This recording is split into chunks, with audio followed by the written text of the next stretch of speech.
y la clase que viene. Hoy vamos a ver emparrillados, casetonados y losas sin vigas, que es una clase bastante sencilla, digamos, o sea, es tema teórico de elementos estructurales que trabajan a la flexión, y sobre ese tema van a tener que diseñar por lo menos dos de los tres, digamos, subtemas que tiene la clase. Van a tener que usar dos tipologías para el trabajo práctico integrador. Es decir, vamos a ver emparrillados, casetonados y losas sin vigas con o sin sistema Prenova, depende, y van a tener que elegir por lo menos dos, o pueden elegir emparrillados y losas sin vigas, o casetonados y losas sin vigas, o casetonado o emparrillado, ¿sí? Eso para el trabajo práctico integrador. La clase que viene vamos a tener una clase presencial. Es una clase de sistemas hiperestáticos, que es el único tema de cálculo que vamos a ver en el cuatrimestre. Razón por la cual les pido, por favor, que asistan, ¿sí? Que no falten, porque después es un tema que estudiar solo es un poco más complicado, y me gustaría, digamos, que estuvieran la mayoría, porque ya después vamos a tener, después de la clase de sistemas hiperestáticos, que es el día 22 del 9, vamos a tener una clase virtual de corrección del trabajo práctico de integrador y una clase de repaso, y el 29 del 9 tenemos el parcial. Entonces les pido, por favor, que eventualmente, digamos, tengan la posibilidad, digamos, me gustaría que todo el mundo asista, porque después se va a complicar, yo no voy a tener mucho más tiempo de volver a dar esa clase, y la verdad es que es un tema importante, y es un tema que define la aprobación o no aprobación del primer parcial, ¿sí? Sistemas hiperestáticos. Así que les pido, por favor, que tengan en claro este cronograma. Bueno, ¿alguna pregunta respecto de esto? Profe, disculpe que la moleste. Sí, ¿Dijo dice, Aguilar Facundo? Porque creo que tenía el sí, micrófono apagado. sí, ahí te pongo presente. Dale, gracias. De nada. Bueno, ¿alguna pregunta, chicos, chicas, sobre esto? No, profe, entonces quedaría la próxima clase, es 15, ¿no? ¿Sería? La próxima clase, que es 15, nos encontramos en la facultad y vamos a hacer sistemas hiperestáticos, ¿sí? Listo. Y en la medida de lo posible, lo que vamos a hacer es, les voy a pedir que lleven sus dispositivos y podamos proyectar corrección de lo que, digamos, de lo que se va a ver hoy, que ustedes ya pueden, a partir de hoy, empezar a proyectar sobre digamos, el master plan sobre el que están trabajando, ¿sí? Hoy vamos a hacer una segunda corrección de hormigones de alto desempeño, que vendría a ser lo de mobiliario urbano, y lo de postensado. Y para la clase que viene ya deberían traer la propuesta de emparrillado, casetonado y losas sin vigas, según las dos tipologías que hayan elegido, combinadas o no entre sí. ¿Sí?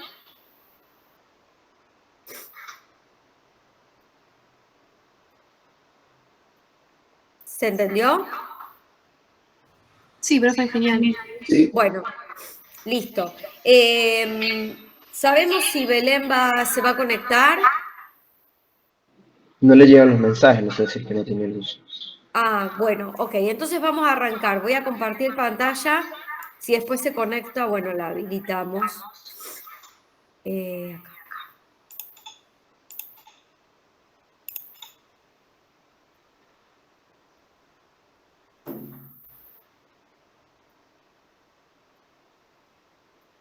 Yo me voy a poner no visible, porque de esa manera mi máquina funciona un poquito mejor.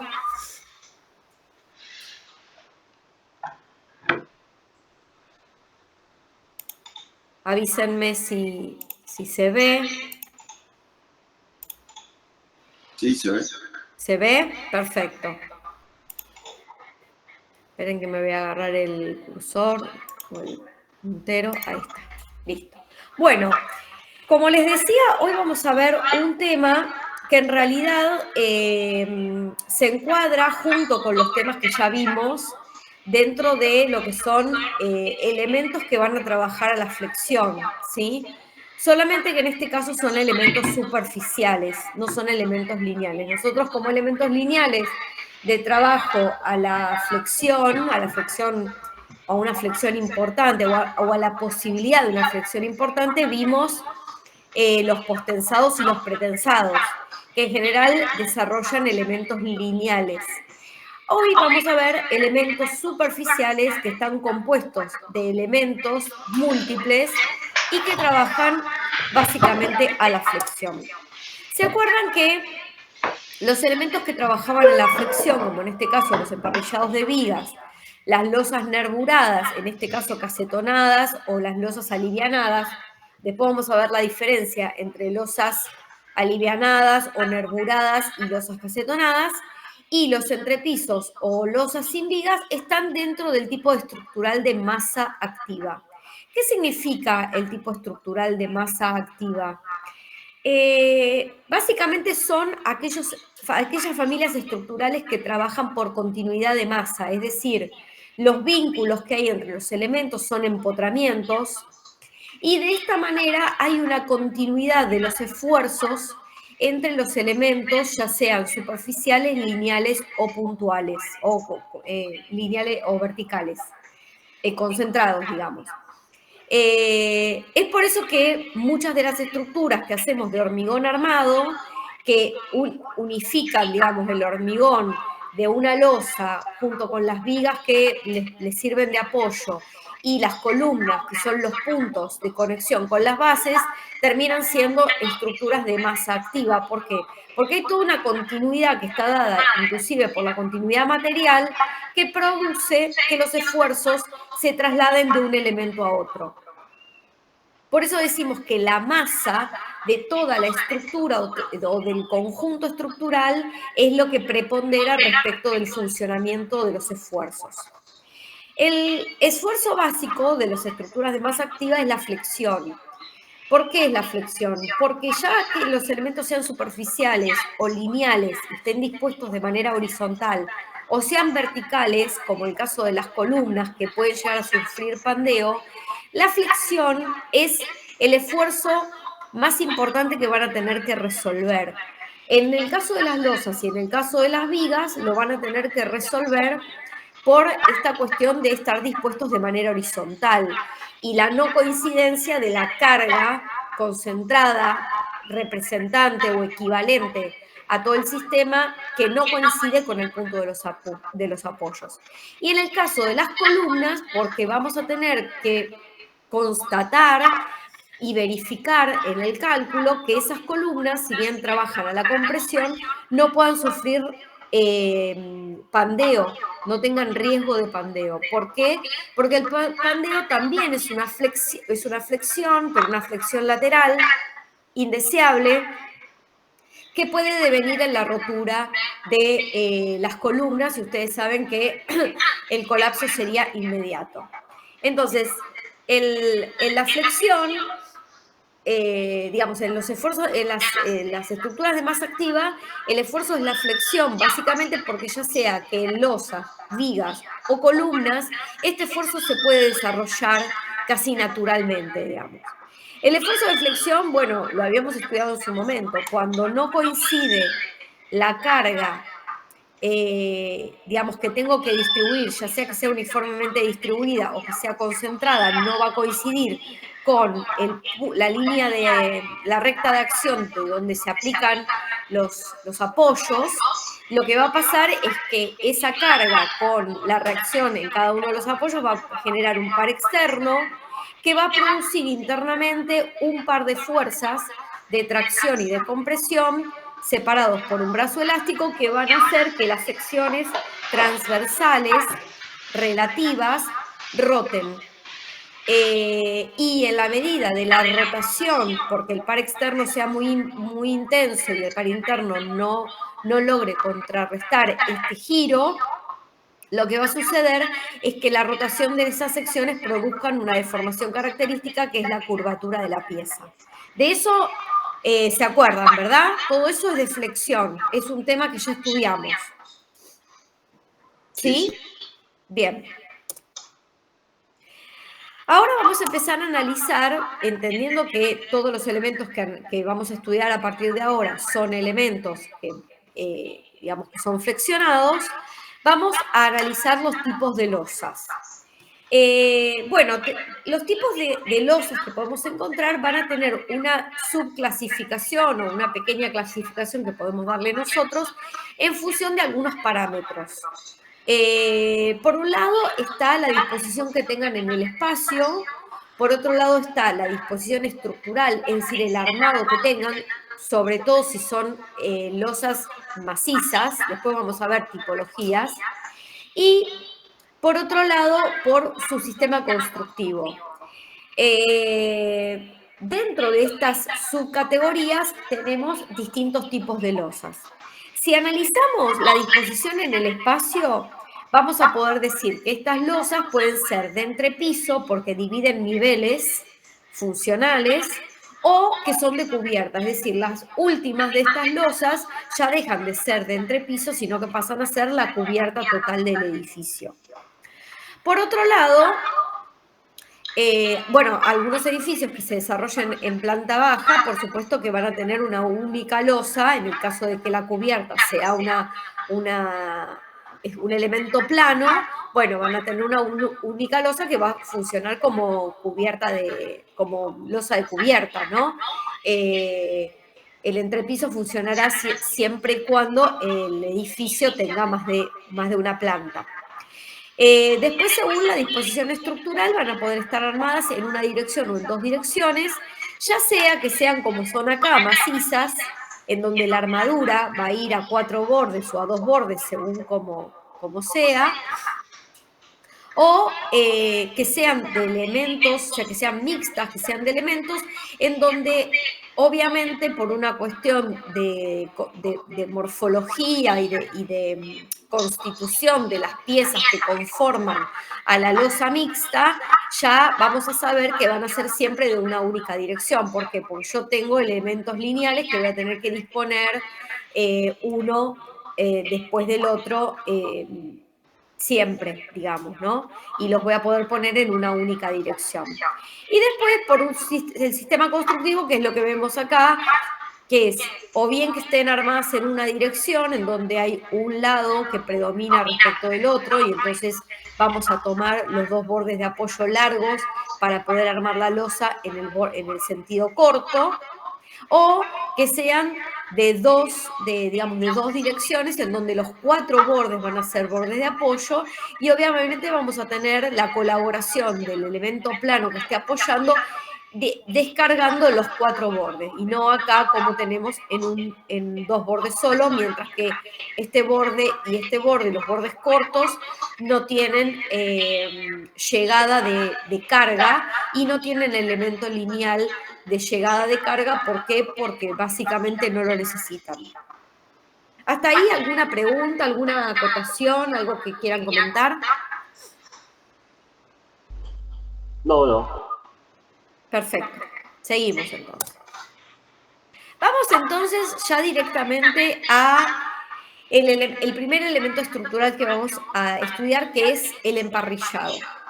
Bueno, el emparrillado conceptualmente es una estructura de losa plana, podría ser inclinada también, podría perfectamente, solo que hay que tener en cuenta algunas cuestiones que tienen que ver con las luces. El emparrillado es una estructura que básicamente desarrolla luces importantes, ¿sí?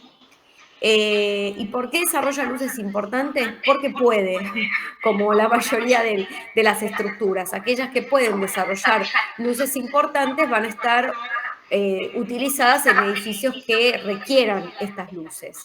En este caso, el emparrillado está compuesto, es un elemento estructural compuesto por 2 familias de vigas, ¿sí? Y el trabajo de estas vigas va a ser el entrecruzamiento, ¿sí?, entre sí, de tal manera de que todos los elementos estructurales, o sea, todas las vigas que componen el sistema y los tramos de esas vigas van a trabajar a la flexión. Siendo los encuentros, o sea, los cruces, los entrecruzamientos de cada una de estas familias de vigas, empotramientos, ¿sí?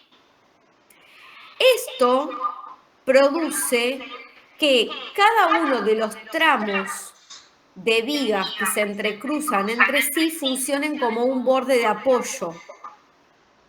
Y eso es lo que le permite al sistema que cada uno de estos sectores de vigas termine siendo una losa independiente. ¿Sí? Entonces, debido a esto, si bien yo cuando desarrollo el emparrillado tengo que poder calcular la sección transversal de cada una de estas vigas, el módulo de cada una de estas vigas, o sea, el módulo de entrecruzamiento, y voy a tener que hacer claramente un análisis de cómo es este empotramiento en cada punto de cruce, la realidad es que al ser una estructura de trama, me va a permitir poder decidir si en estos tramos yo lo que hago es poner una losa o poner una cubierta vidriada o poner cualquier otro tipo de elemento estructural que resuelva el cierre de cada uno de estos espacios entre vigas. ¿Por qué? Porque casualmente va a trabajar como si fuera una parrilla, una trama. Entonces voy a necesitar decidir si quiero que esa trama se opaque, sea completamente cerrada, cerrando cada uno de estos pequeños tramos que quedan entre los tramos de viga, o si quiero poner, por ejemplo, un elemento vidriado, como en el caso de la cubierta del patio central de la FADU, que no sé si la conocen el edificio, pero sería interesante que lo fueran a ver, que tiene lucarnas, de tal manera de que en este emparrillado del sector central, donde hay una altura, una triple altura bastante importante, si no es cuádruple, bueno, poder recibir como luz cenital a partir de todo este trabajo del entrecruzamiento de las vigas, pero la utilización de lucarnas en cada uno de estos espacios entre ellas, ¿sí? Las vigas trabajan solidariamente a la flexión entre todas y obviamente desarrollan una deformación que le va a ser característica, que es de este estilo, ¿no? Es decir, este elemento se va a deformar así.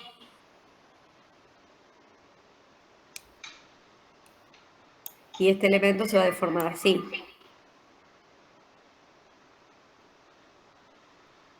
¿Sí? O sea, cuando todo el sistema se deforme, todas las vigas se van a deformar solidariamente. ¿Estamos de acuerdo?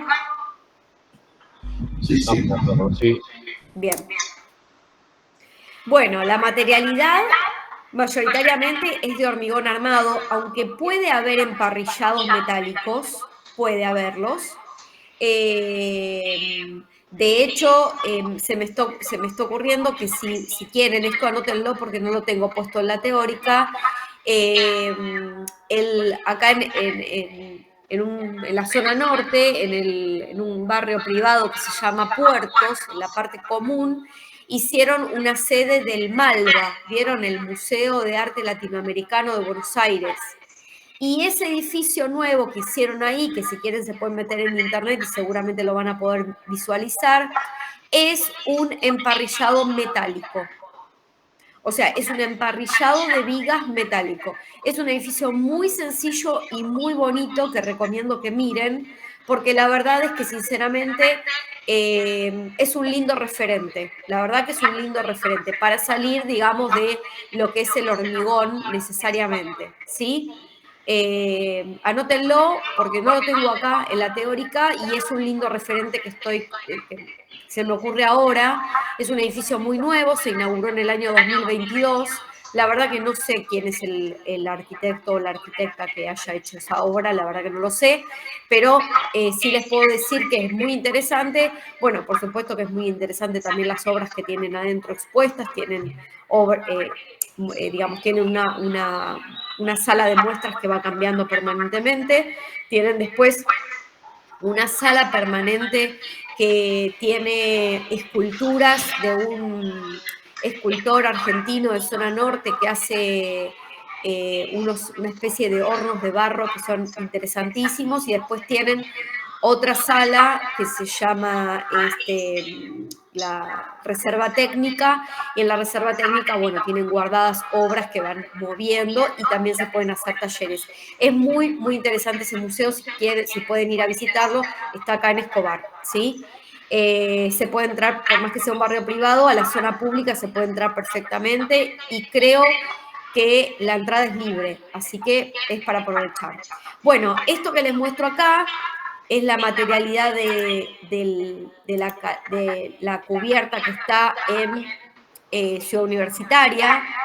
Fíjense cómo el emparrillado tiene un formato más pequeño en el área de las aulas y un formato más grande en el área de la cubierta que hace la cubierta sobre el patio central, que es una triple o cuádruple altura. Desde acá, estas son las lucarnas vistas desde el cuarto piso, y esto es desde abajo el detalle de lo que son las vigas. Fíjense que acá las vigas, por ejemplo, tienen sección rectangular, y acá las vigas tienen una sección que es tipo trapecial, digamos, ¿no? Con una sección más baja, más chica abajo, y una sección más alta arriba. Eso se puede hacer perfectamente porque es una cuestión de diseño de la sección transversal. Si la sección transversal, el módulo y, digamos, todo el diseño de toda la cubierta es posible, digamos, se calcula y verifica, se puede hacer sin ningún problema, ¿sí? Es una cuestión de diseño. En este caso no se hizo así porque el edificio originariamente tenía proyectado que en la parte baja de estos cuadrados iba a haber un cielo raso. Entonces no tenía sentido hacer esta especie de diseño específico para lo que es estos módulos si no se iban a ver. Después, bueno, desgraciadamente, por lo menos el pabellón 3, que es el de FADU, quedó sin terminar, y entonces, bueno, finalmente o sea, se termina de ver todo lo que es cada uno de los módulos y estas vigas que entrecruzan de manera completa hasta el fondo de losa de cada una de las vigas. Es interesante que puedan visualizar que en cada uno de estos módulos la losa se apoya arriba de los módulos, es decir, no conforma parte de la altura del emparrillado, ¿sí? El emparrillado tiene una altura, y por sobre el emparrillado se coloca una losa que va a tener por dimensión la altura que le corresponde a los 4 bordes de apoyo que establece cada uno de los módulos. ¿Se entendió? ¿Se entendió eso? Es decir, si yo tengo un emparrillado que va de punta a punta entre columnas y tiene, por ejemplo, no sé, 20 metros, la losa en realidad tiene por altura de cálculo lo que va a tener de luz entre cada una de las vigas. ¿Por qué? Porque son las vigas las que establecen el módulo. Entonces, si yo tengo un módulo de 250 por 250, cuando calculo esa losa la voy a calcular con esos 4 bordes de apoyo que tienen 250 de luz. Y me va a dar 12 centímetros, 10 centímetros, 12 centímetros, no me va a dar más. ¿Sí? Perfecto, profe. Bien, perfecto. Por otro lado, las alteraciones que pudiera haber en el caso de la altura de estas vigas, como por ejemplo vemos acá, no tengo mejores fotos, la verdad, de esto, tienen que ver con poder alivianar un poco el peso de las vigas En este caso no se hicieron por una cuestión estética y porque además acá no iba a haber instalaciones. En este caso supuestamente iba a haber instalaciones que nunca llegaron, pero que, bueno, estaban pensadas desarrollarse.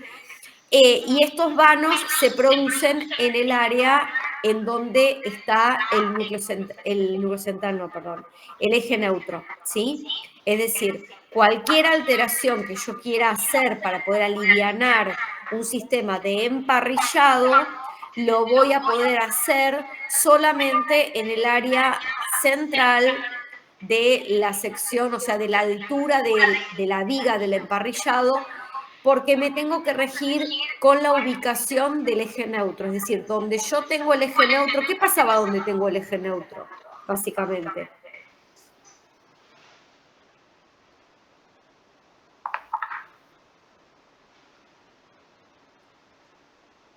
Hay igual esfuerzos de compresión y de tracción. Sí, claro. ¿Y qué pasa con eso? Se compensan, queda neutro. No se compensan, se anulan porque se transforman ¿en qué? Si ya no hay par de fuerzas... ¿Cómo? Acción y reacción. En una bifuerza. Bifuerza. ¿Sí? Bifuerza. Esto ya lo explicamos cuando vimos flexión. ¿Sí? Tienen que ir estudiando. Miren que después para el parcial van a ser muchos temas teóricos. Entonces, la bifuerza que se desarrolla en el eje neutro tiene que ver con que desaparece ¿qué cosa? Cuando yo empiezo a acercar las fibras longitudinales, las que comprimen y las que traccionan.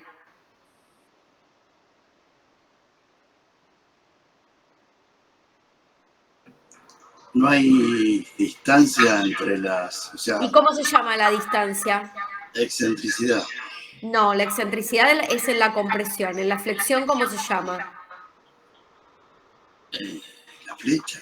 Sí. No, la flecha es la Brazo elongación. elástico. Brazo elástico. Brazo elástico. La distancia que se establece entre las fibras que comprimen y las fibras que traccionan en una sección transversal flexionada es el brazo elástico. Cuando desaparece el brazo elástico, no desaparece la compresión y no desaparece la tracción, pero al estar desarrollándose en una única fibra central en donde el brazo elástico ya no existe más, en vez de ser un par de fuerzas pasan a convertirse en una bifuerza. Y al ser una bifuerza tienen como efecto mecánico la anulación. ¿Está claro? Sí, sí. Bien. Entonces, este fenómeno de poder o esta intervención, esta decisión estructural de poder hacer vanos que puedan permitir alivianar las vigas, solamente se puede hacer en los tramos de las vigas en donde no haya corte y en donde se encuentre la ubicación del eje neutro. En los lugares en donde hay proximidad de estas vigas con los apoyos, no es posible hacer estos vanos. ¿Por qué? Porque tengo corte, ¿sí? Cuando en el examen eventualmente les pudiera preguntar ¿por qué se pueden hacer estos vanos en las vigas? No es para que me contesten que porque se pueden pasar instalaciones. Lo que quiero, a lo que apunto es que me desarrollen, digamos, desde el punto de vista del funcionamiento estructural, cuál es la razón por la cual puedo hacer estos vanos. ¿Se entiende? Sí, profe. Sí. Ok. Bien. Respecto de la morfología, tenemos distintas tramas posibles para poder desarrollar estos emparrillados. Y acá es donde se empieza a abrir un poco el juego del diseño, es decir, ¿cómo puedo hacer yo para que este emparrillado no termine siendo una trama cuadrada o rectangular? ¿Sí?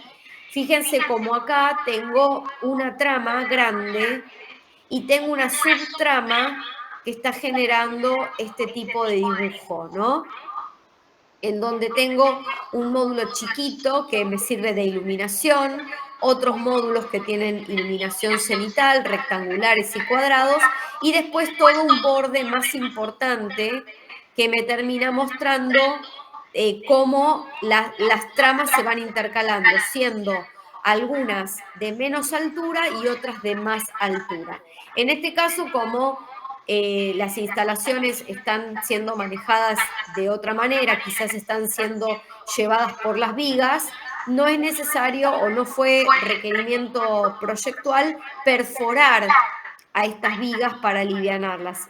Se ha hecho el cálculo suficiente como para que esto tenga una estética propia y pueda mostrar desde abajo cómo es este entramado. En este caso pasa un poco lo mismo, hay, digamos, una especie de trama que tiene inclusive bordes digamos, o esquinas chanfleadas, que son interesantes, y en este caso, por ejemplo, ya directamente la geometría es triangular, ¿sí? Esto, quiero aclarar, no funciona como un reticulado, ¿sí? ¿Cómo funciona un reticulado? Una estructura de barras, de vector activo, ¿cómo funciona?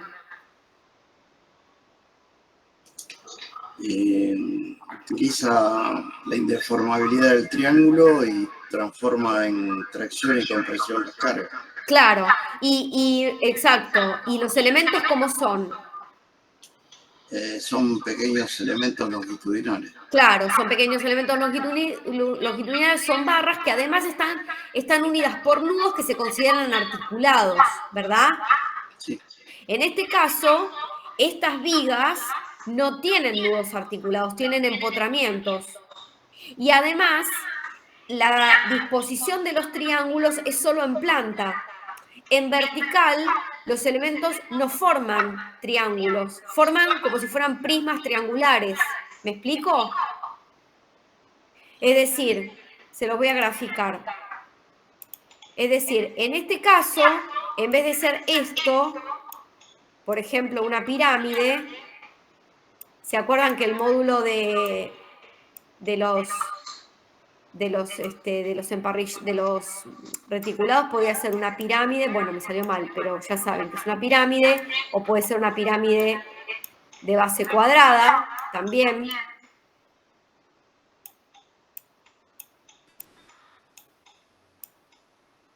Una pirámide de base cuadrada, pero en este caso el triángulo es así, o sea, yo tengo un lateral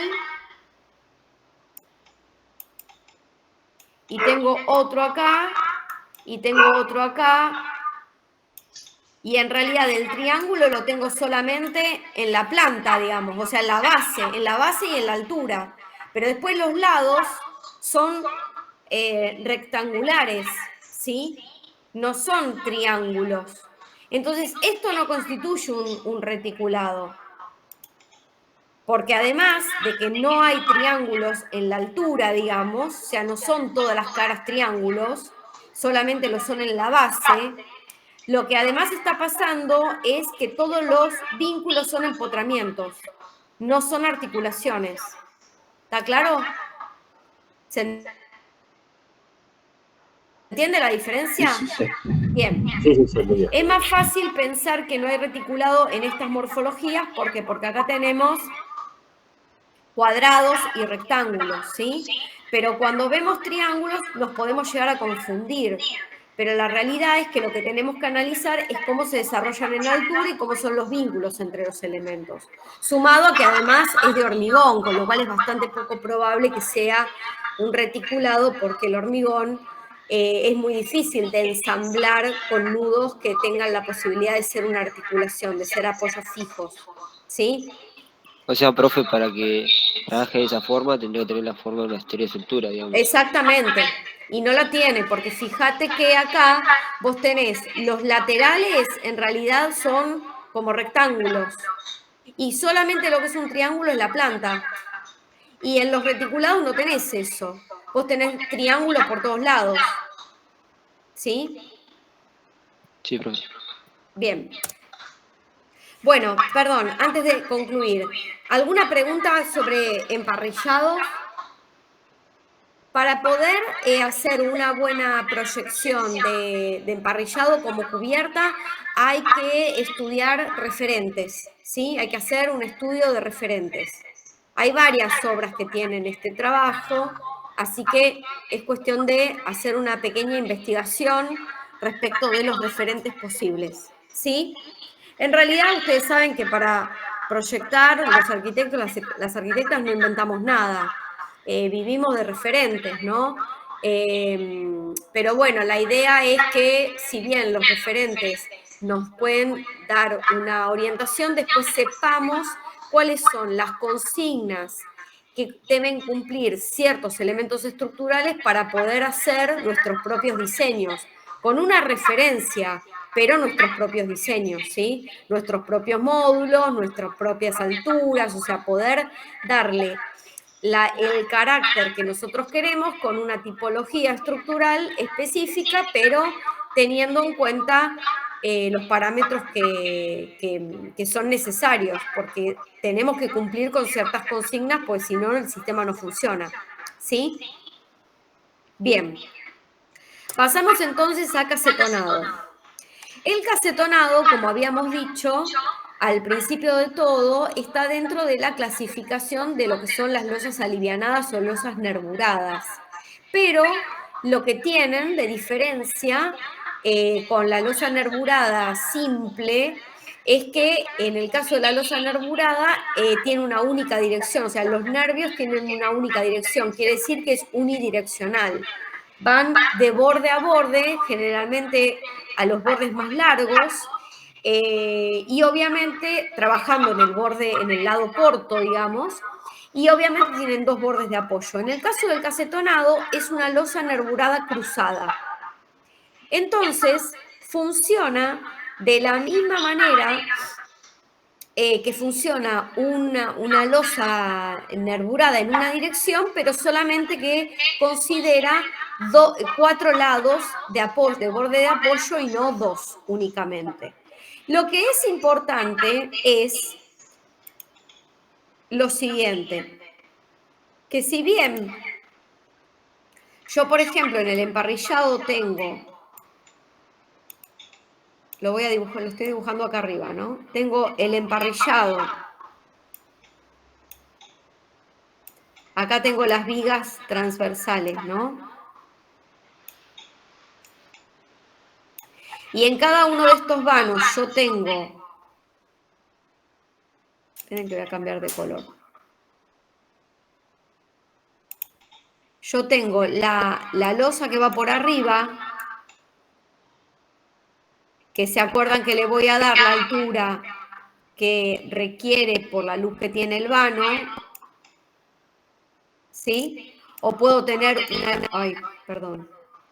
Voy a borrar porque me quedó muy feo. Ahí está.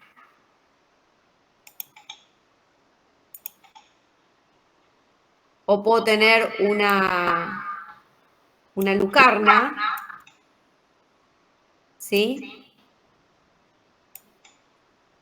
Puedo elegir entre tener una lucarna o tener una losa.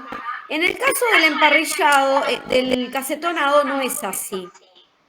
El casetonado es una losa, o sea, la altura en el emparrillado es esta. ¿Sí? Esta es la altura.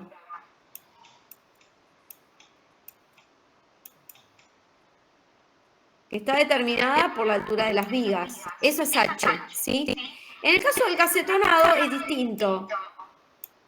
El casetonado tiene el nervio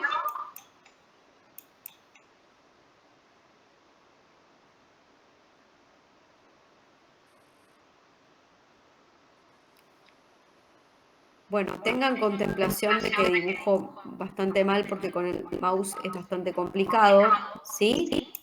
Pero lo que tengo de altura acá, o sea, es, por un lado, hasta acá tengo el nervio y de acá tengo la losa. La altura del casetonado es toda, incluido el cierre.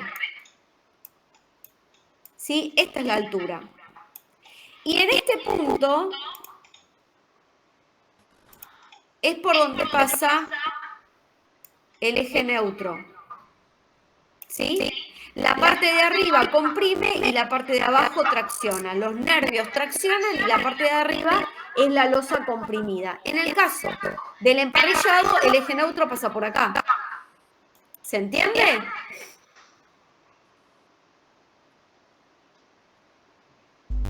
Sí, sí. Te consulto algo, por favor. ¿Cómo? Te consulto algo. En el emparrillado, Sí. si estuviera la losa o no estuviera, es lo mismo. Claro, exactamente. Porque Entonces, el emparrillado es una estructura en sí misma. Vos después decidís si arriba la cerrás el vano con una losa o con una lucarna, o con un vidrio, o con una chapa, o con una madera. sí. Entonces, la otra pregunta es, ¿la losa podría ser una cáscara, obviamente? No, la cáscara es otra cosa. No, pero me refiero por el espesor, porque, digamos, tendría que cumplir también No, el es espesor mínimo. una cáscara, no es una cáscara porque la cáscara trabaja en las dos direcciones, pero no en la flexión. Bien. No es una cáscara. Si vos te referís a cáscara simplemente porque tiene poco espesor, está mal. La cáscara tiene poco espesor, pero la relación del espesor no es solamente o sea, la condición del espesor no es la única de las condiciones de las cáscaras. Las condiciones de las cáscaras es que trabajen descomponiendo los esfuerzos en secciones normales y transversales, que no es lo que pasa con la flexión. Bueno, por ahí me expresé mal. Sí, Vamos de vuelta. sí, El espesor de esa losa que va sobre el emparrillado sí. no puede no cumplir con el espesor mínimo de losa que estamos acostumbrados. No puede no cumplir. No puede no cumplir. No puede no cumplir. Vos cuando tengas que hacer una losa entre los bordes de un emparrillado, la vas a tener que calcular como una losa que está apoyada en 4 bordes y vas a hacer el cálculo en donde te va a determinar cuál es el espesor mínimo que le tenés que dar. Bien. Y por cálculo te va a dar que aunque te dé 8 centímetros la tenés que llevar a 10, porque es lo mínimo que te pide el reglamento. Ok, esa era la pregunta. La siguiente. Sí. Las cargas, sobrecargas de uso. Son exactamente iguales a cualquier losa maciza. Exactamente iguales. Porque vos en realidad, por más que vos tengas, por ejemplo, en la UBA, está hecho todo el edificio así, con un gran emparrillado, tanto en la sala como en el patio central. La sobrecarga es la sobrecarga para un aula, que creo que son 500 kilos. O 200, no me acuerdo. Sí, de aulas de escuelas son 500 kilos. Entonces está calculado igual. Lo que pasa que lo que es distinto es, digamos, los bordes de apoyo. Es decir, en vez de calcular una losa o un espesor de losa que va de 20, digamos, de luz entre apoyos de 20 metros, porque ahí te daría una losa de 70 centímetros, 80 centímetros, a vos te va a dar una de 10 centímetros. ¿Por qué? Porque en realidad tu borde de apoyo es el emparrillado. Sí, eso está claro. ¿Entendés? Sí. Entonces vos no necesitas, o sea, como le diste altura con el emparrillado, no necesitas que la losa en esos módulos tenga mucha altura. Ok. Sí, entendí. ¿Sí? Sí. En cambio, en el casetonado sí es distinto, sí es diferente. ¿Por qué? Porque la altura de la losa es la altura del nervio y la parte de arriba, o sea, la losa es todo. Es el nervio más la capa de contención. Entonces, esto tiene como dos características más importantes. Por un lado, entender que este espacio que va a ser rellenado por lo que llamamos casetón, que ahora lo vamos a ver, tiene una dimensión, digamos, estándar. No es una dimensión gigante. Y por otro lado, ¿qué pasa? La luz se va a reducir. Porque yo no voy a, si yo tengo un casetón pequeño y tengo que desarrollar una losa con nervios que están unificados a la parte de arriba, que es la capa de compresión, no, la luz automáticamente se va a reducir porque la capa que tiene la losa no es tanta. Entonces, mientras que en el emparrillado voy a cubrir hasta 20 metros de luz, en el casetonado voy a poder cubrir 8, 10 creo que va a ser 10, 12 va a ser lo máximo. ¿Sí? ¿Se entiende? Sí. Fíjense, este es el casetón. Estos son los casetones. ¿Para qué sirven los casetones? Los casetones sirven para que yo pueda establecer el espacio en donde voy a poner la armadura de los nervios y voy a poder apoyar a la armadura de la capa de compresión, o sea, de la capa comprimida de la losa toda. Entonces, el casetón va a ocupar un espacio físico antes de desarrollar, digamos, de lo que es el volcado del hormigón propiamente dicho. El casetón va a ocupar el espacio físico que me va a permitir establecer los espacios donde voy a poner armadura y donde voy a tener que hacer una losa maciza, porque los casetones no van en el área de los apoyos. Fíjense que acá no hay bastones y acá tengo un punto de apoyo, ¿sí? Y me va a permitir que en ese lugar donde está el casetón no haya hormigón. Y eso me va a permitir desarrollar los nervios entrecruzados y a su vez me va a permitir aliviar a la losa. ¿Sí? ¿Está claro? Sí, se entendió. ¿Se entendió? Recuerden que el casetón en sí puede ser un elemento que puede o quedar muerto como si fuera un encofrado perdido dentro de la losa, o puede retirarse y ser reutilizado, ¿sí? Lo que es fundamental es entender que el casetón en sí tiene la posibilidad de tener una dimensión como la que tenemos acá, 40 por 15, 40 por 20 aproximadamente, y eso me va a estar estipulando de alguna manera la altura del casetonado. El casetonado, entre lo que mide de altura del casetón y los 15 que puede tener la parte de arriba, tendrá 35, 40, no mucho más, ¿sí? Mientras que un emparrillado puede tener de altura 1 metro, 1,20 m, 1,50 m, de acuerdo al segundo y cómo sea el emparrillado que me dicho. ¿Me explico? Bien. No tiene mucho más secreto que esto, lo importante es que tengan en cuenta esta situación. Lo que también es importante que sepan del casetonado es que no hay posibilidad de que haya perforaciones nerviosas. Es decir, si yo quiero hacer señalaciones, tengo que hacer, las tengo que calcular o determinar o canalías de lo que son los nervios para poder salir por determinados lugares, o de lo que es el espesor de la losa, ¿ven? El espesor de la losa que me va a dar la foto. ¿Por qué? Porque no puedo atravesar esa nervio porque los nervios están llenos de armadura. ¿Sí? Con lo cual, en el emparrillado sí puedo hacer intervenciones en la liga siempre y cuando maneje dentro del marco de neutro. Pero en el casetonado no puedo hacerlo. ¿Por qué? Porque los nervios están haciendo toda la función de hierro sin prácticamente. Puedo llegar a hacer un paso, pero va a ser muy pequeño. ¿Sí? ¿Se entendió eso? Sí. Bien.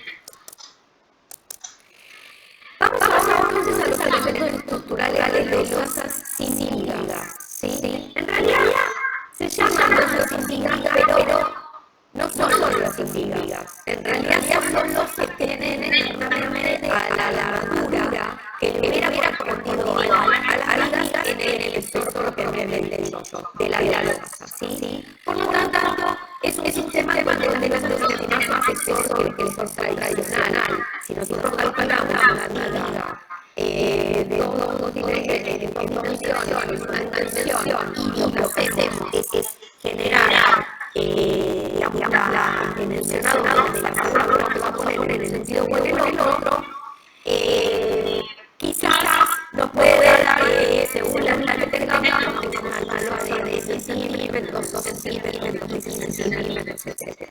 En este caso, como para poner en el mismo espesor de 12 centímetros, incorporar a la armadura que hubiera correspondido una viga por ahí 25 centímetros o 30 centímetros, no van a parar, nos vemos obligados a armar un espesor mayor para explosas entre preciso o los de piernas sin vigas. ¿Sí? ¿Me explico?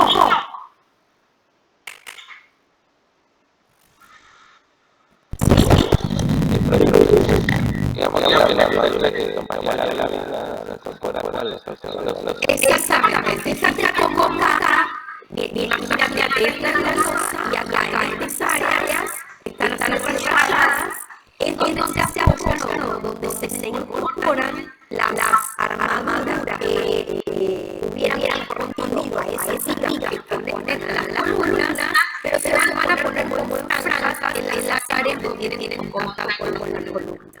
Si bien era la estructura tradicional, donde tenemos una losa sobre vigas, en los días vamos a tener esta situación, donde dentro del espesor de la losa yo voy a poner a la armadura de las vigas. Es importante que tengan en cuenta que eso no es lo que se llaman vigas labradas o vigas cinta, ¿sí? Son cosas diferentes. Una cosa es que yo tenga, por ejemplo, la losa, la columna, y yo venga con la armadura, la armadura en ese sentido, y en el otro sentido, hago como pintitos porque sobre no me salen, ¿sí? Dentro del espesor de la losa, acá yo venga esto. Es la famosa viga cinta. Yo tengo una viga que tiene menos altura y más longitud, que apoya la columna, y aparte de eso tengo la losa.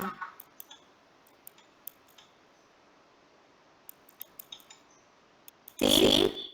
¿Se entiende?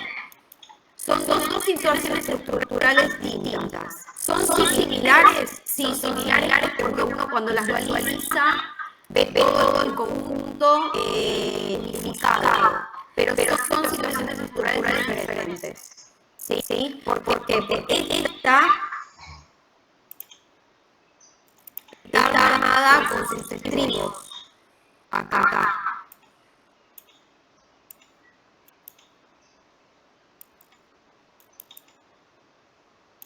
Tiene su armadura y sus estribos. Esta no va a tener estribos en este sentido.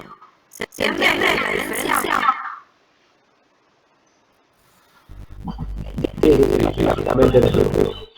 Claro, la presencia de los estribos, ahí es la diferencia mayor. ¿Sí? Ahora, ¿por qué? La pregunta sería, ¿por qué yo decido armar esto? Bueno, el tema tiene ventajas y desventajas, pero lo que debo hacer cuando en realidad yo tengo una armadura que la voy a distribuir en una losa, la voy a hacer que la losa tenga contacto con la sección de la columna, pues tengo que tener en cuenta el problema del corte. En este caso, el vínculo de un elemento que tiene poca sección y con otro que tiene mucha superficie se llama punzamiento. ¿Sí? ¿Conocen el concepto de funcionamiento?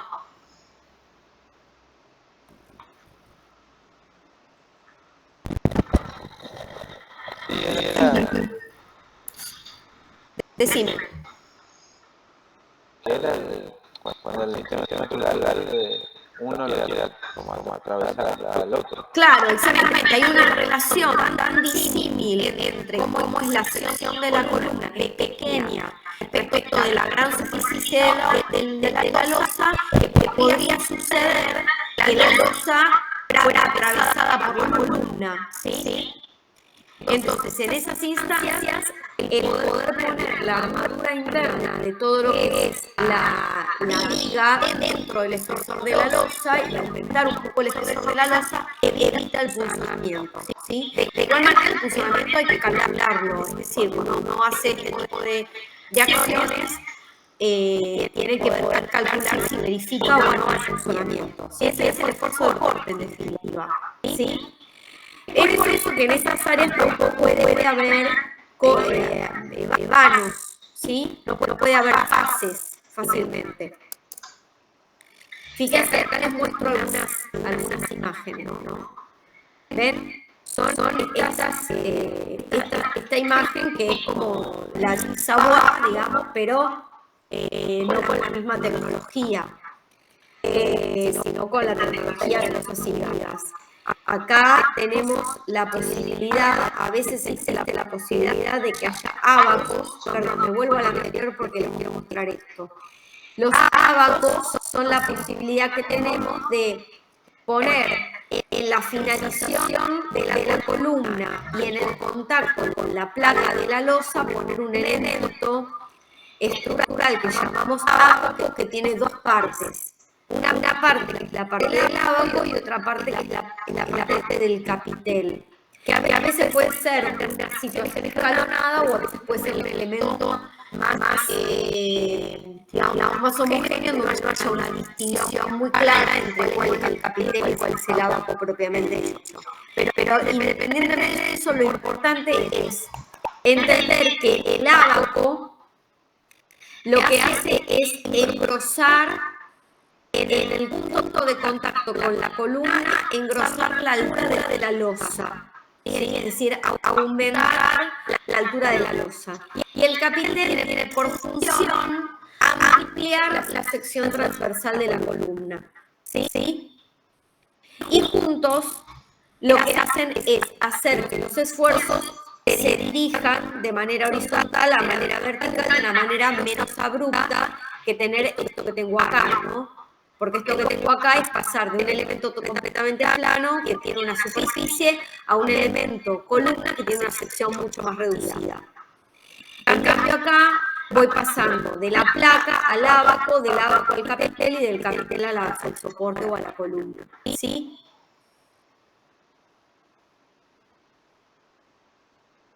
¿Se entendió el concepto del ábaco y del ábaco capitel? Bien. Acá tenemos algunos ejemplos. Estos, por ejemplo, no tienen, estas obras no tienen ábaco, ¿sí? Están calculadas estas losas con el funcionamiento que le provoca la presencia de la columna respecto de la losa con la armadura interna. Y en este caso sí hay ábacos, en este caso no se distingue el ábaco y el capitel, y en este caso tampoco se distingue el ábaco del capitel, y en este caso tampoco, pero podría haberlo, podría ser escalonado sin ningún problema. Muchas de estas tecnologías se usan sobre todo para, digamos, la tecnología de la losa sin viga se usa muchísimo para cuando tengo alturas de uso reducidas, ¿sí? Es decir, cuando yo quiero desarrollar en la misma altura más plantas, o por ejemplo cuando tengo que hacer, como en este caso en un sótano tengo que hacer un estacionamiento, a mí me sirve tener que irme lo menos posible para abajo. ¿Por qué? Porque cuanto más me tengo que soterrar, más cara me sale la obra.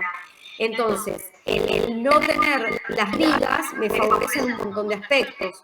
Me favorece en la altura total de uso que tengo, me favorece en la instalación de ciertas ciertos sistemas, por ejemplo, de incendio, de iluminación, que me es más fácil. Entonces, bueno, para eso me sirven las losas sin vigas y la utilización de los ábacos. Bueno, acá tenemos las ventajas y las desventajas de todo el sistema. Yo se las resumo, después ustedes las leen más detenidamente. Obviamente, cómo se disminuyen los espesores, o sea, se disminuye la cantidad de elementos estructurales porque las vigas pasan a estar dentro de las losas. Se ahorra muchísima mano de obra respecto del doblado de los hierros, respecto de los encofrados. Los acabados pueden llegar a ser más puros, sobre todo si usamos encofrados metálicos o encofrados fenólicos, que nos dan la posibilidad de no tener que trabajar con tablas. Si el encofrado es,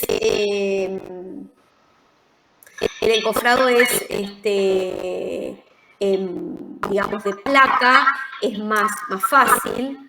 Aunque hay que tener cuidado siempre con los encofrados. Miren les voy a contar algo que me pasó el jueves pasado. El jueves pasado fui de la facultad, doy clases de física a la mañana, me fui a ver a una clienta en Lanús. Y bueno, resultó ser que a la hora, yo llegué un poco más temprano, la clienta no estaba en su casa, entonces me fui hasta unas cuadras a hacer una pequeña, tenía que hacer algo en el banco, entonces fui hasta allí, hasta resolver eso, y cuando venía caminando por la calle, pasé por una obra y me detuve porque justo había un mixer que estaba estacionado en la puerta y me puse a mirar cómo estaban en la segunda o tercera planta, estaban los operarios con la bomba vertiendo todo el hormigón en el encofrado. Me llamó un poco la atención que los tipos no estaban con casco, pero no estaban atados, es decir, no había línea de vida, no estaban atados a ningún lado. Bueno, nada, pasó. Me volví digamos, a la casa de la clienta, le hice el asesoramiento que ella necesitaba y cuando volví al lugar en donde había dejado el auto y donde había, que era muy cerca de ahí, tenía que pasar de nuevo por esa obra, veo una ambulancia. Y dije, qué problema. Bueno, desgraciadamente se había desprendido el encofrado de un sector de balcón de esa planta en donde estaban vertiendo el hormigón y se cayeron 2 operarios. Que no sé si están vivos o están muertos en este momento. Si están muertos, Dios los tenga la gloria, porque desgraciadamente fue un accidente en una obra y es horrible que pasen esas cosas, pero es importante hacer una revisión de cómo son los encofrados, porque los encofrados tienen que estar bien sujetos, porque después el hormigón líquido tiene un peso. Y ahí claramente se había desprendido, ahora no les puedo mostrar la foto, si puedo se las muestro la vez que viene, pero háganme acordar, la tengo en el teléfono. Obviamente que no del accidente, sino de cómo se había desprendido, cómo se cayó el balcón, ¿no? No era una cuestión, creo que no era una cuestión de armadura, porque cuando yo vi lo que se había desmoronado, vi que la armadura estaba ahí. Lo que evidentemente falló fue el encofrado, que se vino en banda con la gente arriba. Entonces, bueno, hay que tener muchísimo cuidado con esas cosas. En este caso, bueno, si se usan encofrados placa, hay que ver que estén bien sujetos, que estén bien vinculados entre sí para que no se desfonden, ¿sí? Pero bueno, obviamente el sistema facilita todo lo que tiene que ver con poner instalaciones que sean lineales, que sean bajo cielo raso. ¿Por qué? Porque puedo inclusive hasta tomarme la libertad de no poner cielo raso, de quedarme con la losa viva y, bueno, por ahí es una búsqueda estética que estoy queriendo para mis edificios. Y respecto de lo que son las desventajas, bueno, hay que tener en cuenta que tienen un mayor volumen, entonces desde algún lugar Hay que considerar que por ahí las columnas, que son los puntos de apoyo, son un poco más importantes, que eventualmente hay que estudiar bien el punzonado, por lo tanto hay que prever el cálculo o la utilización de capiteles para evitar el punzonado en el caso de que los valores sean muy importantes, y obviamente no puede haber pases en cualquier lado. Los pases tienen que ser estudiados. ¿Por qué? Porque hay sectores donde hay un aumento de tensiones muy importante que tiene que ver con la conjunción de toda esa armadura que está dentro de la losa y que está comunicada con los puntos de apoyo que son las columnas. ¿Sí? Bien. ¿Hasta acá alguna pregunta? ¿Algo que quieran comentar?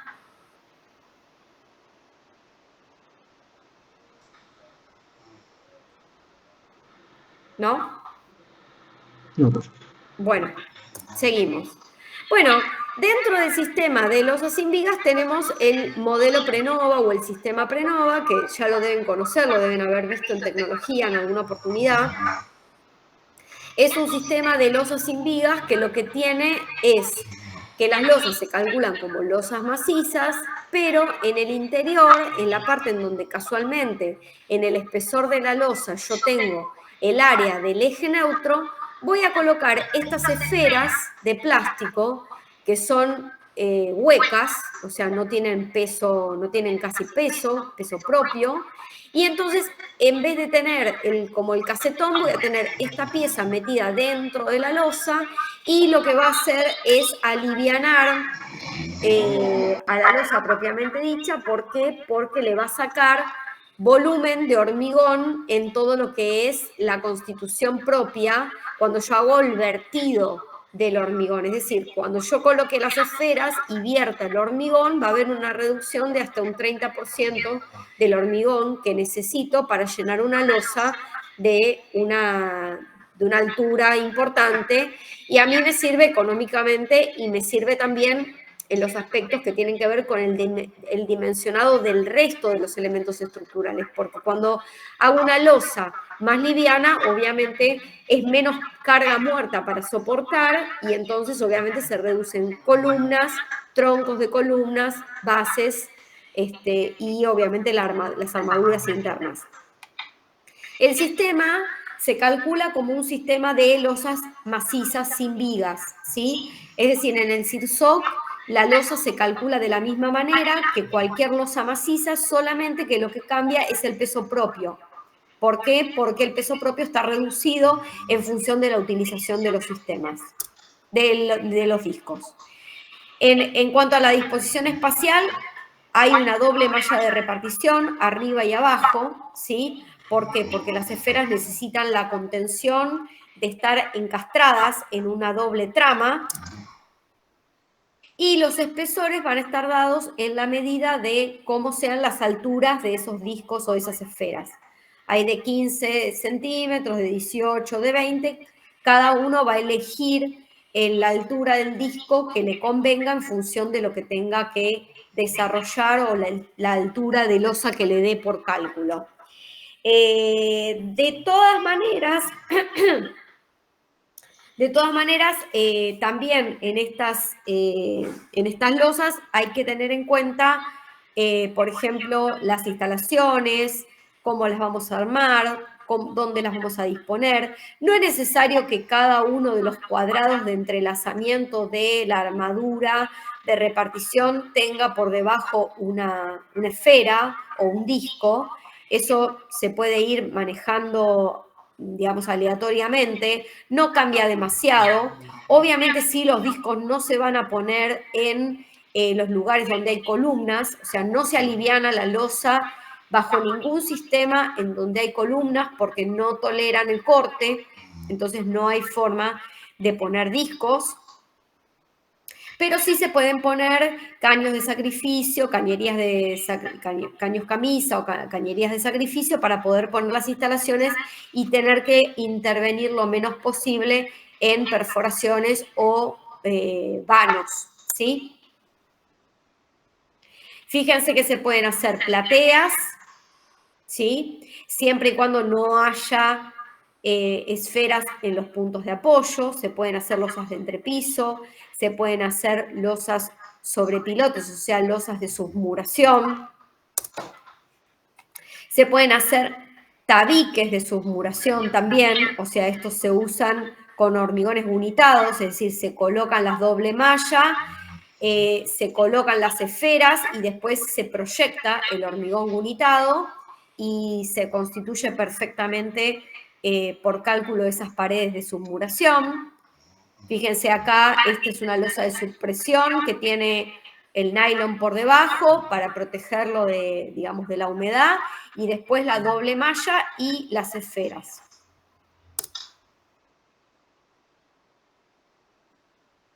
Bueno, las ventajas y las desventajas son varias. Obviamente se hace muy eficiente, digamos, la disposición de las esferas en la obra en sí, porque son elementos muy livianos. Si los elementos estructurales pesan menos, claramente en su análisis dimensional van a tener menos hierro, menos acero, menos hormigón. Van a poder cubrir mejores luces, ¿sí? Sobre todo también en voladizos. Tiene menos peso en la construcción, son muy fáciles de colocar las esferas porque son livianas. Las losas sin vigas en términos generales, si se usan con encofrados bastante lisos, tienen buena imagen al momento del desencofrado, entonces pueden quedar a la vista, tienen mejores acabados y entonces se pueden eliminar contrapisos, carpetas, etcétera, excepto por supuesto que haya que hacer contrapisos para dar nivelación de pendiente para desaguar, ¿no? Eso claramente, pero si eventualmente fuera una losa de entrepiso, bueno, claramente puede dejarse sin carpeta porque queda perfectamente nivelada. Se reduce en la construcción general entre un 10 y un 15% y en el uso de hormigón en un 30% aproximadamente, ¿sí? Son relativamente aislantes térmica y acústicamente porque obviamente estas esferas son huecas, entonces generan cierto impedimento del traspaso del calor, de la temperatura, frío o caliente y del sonido, ¿sí? Y obviamente está todo normalizado dentro del CIRSOC, cumplen con, digamos, todos los requerimientos para sismo, o sea, para cargas accidentales. Así que son sistemas muy convenientes.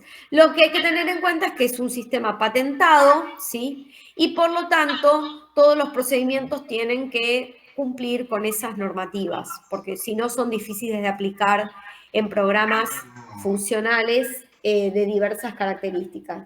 No sé si son muy convenientes para programas funcionales pequeños, como por ejemplo para viviendas unifamiliares, como para plantas de casas de una planta, pero quizás habría que hacer una evaluación si uno tiene una casa que tiene una superficie en planta baja muy importante y el clima es muy inhóspito, quizás podría ser utilizado y tener un rendimiento más o menos respetable, ¿sí? Lo que pasa que, bueno, considero que quizás para una casa de una planta quizás son mejores un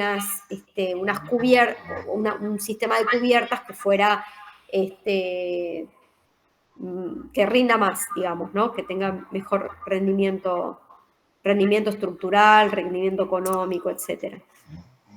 Bueno, acá les muestro algunas obras. Fíjense cómo en las áreas de las columnas claramente no se ponen las esferas. Acá están vertiendo el hormigón y están los muchachos con los tamborcitos estos para poner el antisol. El antisol es para evitar la deshidratación superficial del hormigón durante el tiempo de fraguado, ¿sí?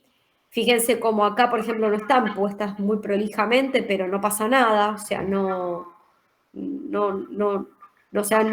hay ninguna situación de cambio de funcionamiento estructural, ya sea que estén todas las esferas alineadas o estén puestas de manera irregular. No lo cambian nada. Bueno, acá hay una obra, fíjense cómo se está haciendo una especie de platea, fíjense cómo en el borde no hay esferas, ¿sí? Y fíjense acá cómo es interesante ver en esta terraza verde cómo no hay esferas en donde está la pileta y en los bordes de la escalera y los bordes, digamos, de lo que son el encuentro con las medianeras, ¿no? En esos lugares donde las cargas son más importantes, ahí no hay esferas.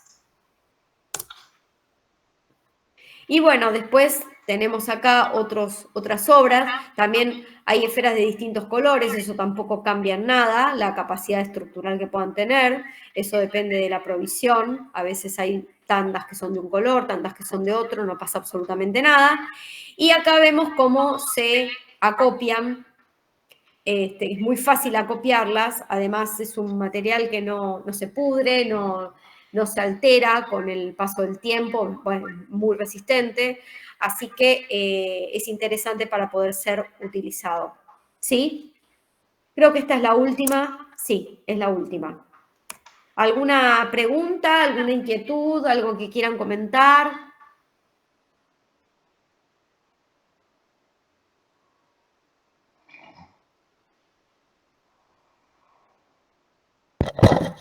Todo estos sistemas venía pensando Sí. con respecto al trabajo, porque queríamos como hacer una cubierta curva. ¿Esto Ajá. lo permite, digamos? Es un poco complicado. Es un poco complicado, porque vos pensás que este elemento, el disco, por ejemplo, las esferas por ahí es más fácil, pero el disco tiene una parte plana, entonces, digamos, es difícil pensar en el facetamiento que va a generar, ¿sí? A mí me parecería que las cubiertas curvas entran mejor en el plano de lo que son las cáscaras, como tipología, ¿sí? Quizás estas cubiertas podrían ser planas e inclinadas eventualmente, eso sí, pero curvas me parece que está más dentro del universo de las cáscaras. Ah, bueno, pues. ¿Sí? Sí. Me parece que si no se van a volver locos y locas. O sea, para pensar en arquitectura no es necesario pensar en cosas difíciles, es necesario pensar cosas inteligentes. ¿Sí? Las cosas difíciles a veces no son las mejores. ¿Está claro? Sí, profe. Bueno, dejo de presentar. Bueno, son las 9:30, vamos a hacer un recreo de 15 minutitos y cuando volvemos van a compartir pantalla, me pongo visible, esperen. Van a compartir pantalla de lo que hayan avanzado del trabajo práctico integrador, ¿sí? Ok. Ok, perfecto. 15:15 nos encontramos. Bien. ¿Listo? Hasta luego. Chau, chau.